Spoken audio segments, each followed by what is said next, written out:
शिक्षणाचे वाजले 3:13. शिक्षिका वर्गातच झोपल्या आणि लहान विद्यार्थी पुस्तकांनी तिला हवा देत बसले. दरम्यान व्हिडिओत पुढे जाण्यापूर्वी चॅनलला सबस्क्राईब करायला विसरू नका. भारताच्या ग्रामीण भागात शिक्षणाची दुरावस्था असल्याचे चित्र अनेकदा दिसले आहे.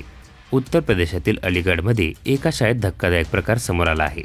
प्राथमिक शाळेतील एका शिक्षिकेने शाळेच्या वेळेत विद्यार्थ्यांना शिक्षण देण्याऐवजी चक्क चटई टाकून झोप काढली.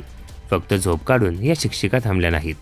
झोपल्यानंतर उकाड्याचा त्रास होऊ नये म्हणून त्यांनी विद्यार्थ्यांकडून हाताने पंखा चालवून हवाही खाल्ली.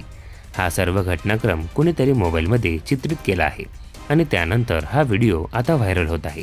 अलीगढ जिल्ह्यातील धनीपूर तालुक्यातील गोकुळपूर गावातील प्राथमिक शाळेत सदर प्रकार घडला असल्याचे बोलले जात आहे. व्हिडिओमध्ये स्पष्ट दिसत आहे की शिक्षिका वर्गातच चटई टाकून झोपलेल्या आहेत.